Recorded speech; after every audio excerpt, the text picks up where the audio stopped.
समुद्र की गहराइयों में एक प्यारी जलपरी रहती थी जिसका नाम माया था। माया बहुत चंचल और साहसी थी। वह अपने सबसे अच्छे दोस्त, एक बड़े और समझदार समुद्री कछुए जिसका नाम टोबी था, उसके साथ समुद्र में तैरती और खेलती थी। एक दिन माया और टोबी समुद्र के तल में खेलते खेलते एक चमचमाता शंख देखते हैं। देखो टोबी, ये शंख कितना सुंदर है। माया ने शंख उठाया और जैसे ही उसने उसे कान से लगाया, उसे समुद्र के सभी जीवों की आवाजें सुनाई देने लगीं। माया को एहसास हुआ कि ये शंख जादुई है। अब वह समुद्र के सभी जीवों से बात कर सकती थी।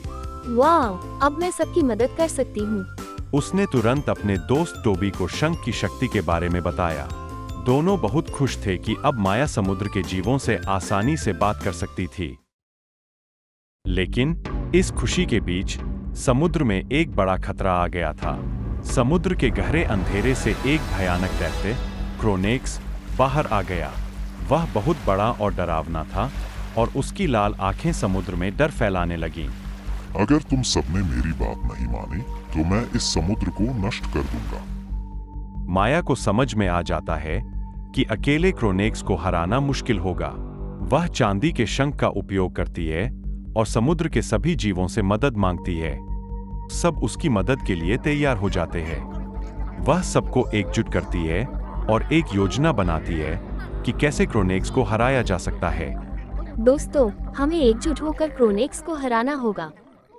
जब क्रोनेक्स समुद्र पर हमला करने के लिए बढ़ा, डॉल्फिन तेज गति से हमला कर रही थी, केकड़े अपने पंजों से क्रोनेक्स को घेर रहे थे और ऑक्टोपस अपनी लंबी भुजाओं से उसे जकड़ने की कोशिश कर रहा था। माया ने शंख का उपयोग करके क्रोनेक्स की कमजोरियों का पता लगाया। धीरे धीरे उनकी एकजुटता से क्रोनेक्स हार मान गया और समुद्र की गहराइयों में वापस चला गया।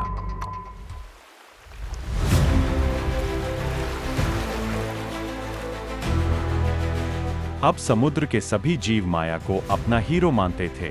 कुछ दिनों बाद माया को समुद्र की रानी ने बुलाया। रानी ने माया को आशीर्वाद दिया और चांदी का शंख हमेशा के लिए उसे सौंप दिया।